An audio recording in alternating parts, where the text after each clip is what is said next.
the beautiful story of friendship between our two nations, the United States of America and the Jewish and democratic state of Israel. Both of us who seek to do good and need to be strong, both of us. Well, he was nicknamed Sleepy Joe, and napping is good for you. All of this while, of course, a lot of people are waiting for the inevitable transfer of power to the next benevolent dictator, who, of course, is waiting in the shadows, waiting to seize the moment. Welcome back, beautiful and amazing human beings. This is Luke Kudowski of WeAreChange.org. Obviously, we started off with some facetiousness, but there's a lot of serious issues to get into, especially with the latest of what's happening with Afghanistan and its peoples. There's also some reprisals, as well as some very surprising news coming from France and Denmark. As, of course, awe-stunning scenes like this played out through the streets of France, where protesters are on their 7th straight weekend of protests against mandatory domestic passports. The French president and former Rothschild banker Emmanuel Macron said that these people are in the minority, but by looking at a lot of these protest videos, it's hard to tell that, to be quite frank with you. In related leading the charge against insanity news, Denmark just announced that it will be stopping all restrictions, mandates, and lockdowns in 2 weeks, and they announced that they will stop classifying what's been going on for the last year and a half as a, quote, critical threat to society, as originally they had what was accused of as a lax approach towards this. The official numbers suggest that their approach, along with the approach of Sweden, when it comes to the larger social and economic effects, that they are definitely doing the right thing and creating policies that are leading to less human harm. This, as we just got a brand new earth-shattering study coming out of Israel, which Bloomberg News described as the, quote, largest real-world analysis comparing natural immunity, end quote, that found that natural immunity is 13 times more effective than a procedure that the ruling establishment wants you to take. Yes, catching the sickness and recovering from it leaves you 13 times more prepared and stronger and healthier of an immune system response that will work 13 times more than by taking the procedure. This is, again, big breaking news that Science Mag, Bloomberg, and other media publications are actually picking up. This should be national news everywhere because the implications are huge here. If we really want to help people, this information needs to get out. This scientific study needs to be read, it needs to be talked about, it needs to be even criticized. We need to have a real-life discussion about what is the right thing to do here, and sadly, those discussions are being stifled as science journalists who even talk about this are being permanently banned on Twitter, just like Alex Berenson, who was just, according to the initial accounts, permanently banned from Twitter after talking about this Israeli study. This is a very scary approach. It's also a very nonsensical one, since censoring information, stopping a conversation from taking place, isn't helping anyone. And it's creating a society where legitimate professionals are afraid of even talking about issues in a real, honest, genuine, and scientific way. If you're for science, you're for debate, you're for conversations, you're for experimenting. And right now, what we have in some parts of the world are just repeated dogmas of the state trying to control every aspect of your existence. In 2019, when I covered the protest in Hong Kong, I saw images like this that talked about, specifically, quote, how the CCP, Chinese Communist Party, will infiltrate your government, how Chinese enterprise money will interfere in your political stances, how China will harvest your home like Xi Jinping, warning, be aware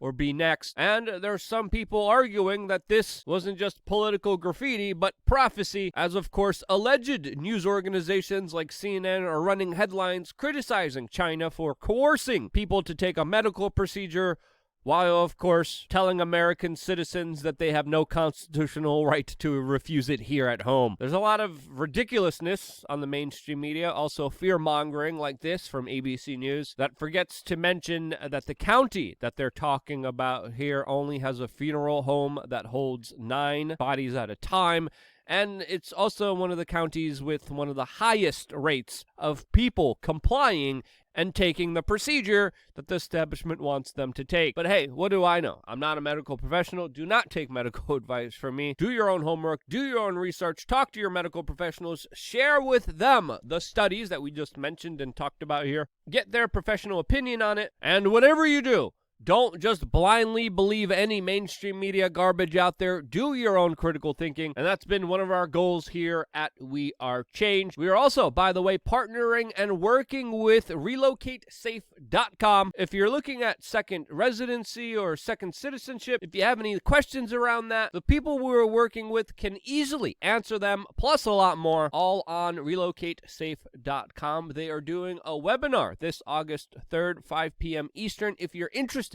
in having a second home in Nicaragua, definitely don't forget to register now for it, as this company truly provides a very unique service that is definitely worth checking out. I've known about this company for years. I've heard nothing but positive reviews, and it costs nothing to hear them out. So yeah, hope to join some of you guys here on this call. Now, I think it's fair to say, as we've been warning and telling you about for a number of years now, that the United States has absolutely put themselves in an atrocious foreign policy geopolitical position that absolutely makes no sense at all. Unless, of course, you're just trying to create chaos, and out of that chaos, you're trying to create order while, of course, wreaking havoc on everyone else. When you look at it from that perspective, it starts to make a lot of sense, as, of course, right now, as we're speaking, the President of the United States is traveling to a U.S. airbase in order to pay his respects for the 13 U.S. service members that had their life extinguished after a very poorly devised plan that was extremely poorly executed with the evacuation of Afghanistan, which led to suicide bombers. This is also leading to yet another refugee crisis. Images like this are just showing Afghan refugees dumped at the Dallas airport, as the administration was prioritizing new refugees over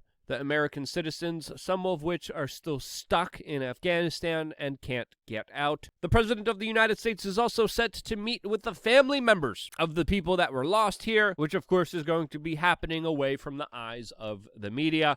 What else is the Biden administration up to? Well, other than just bringing in refugees and then dumping them onto the streets of the United States, the administration is also going after competent military personnel that released videos criticizing what happened here, talking about how it could have been done better. Individuals like this, like Marine Officer Stuart Scheller, have been dismissed and relieved from duty for speaking out, trying to do the right thing. There's also a number of reports of the Biden administration actively blocking and trying to stop the private sector from trying to save the American citizens that are still trapped in Afghanistan. U.S. radio host Glenn Beck, who raised over $30 million for rescue efforts, is also accusing the U.S. State Department of actively blocking his efforts in trying to rescue Afghan Christians, who of course are on top of the list for reprisal and persecution from the Taliban and other religious groups inside of Afghanistan. And if these accusations are true, once again,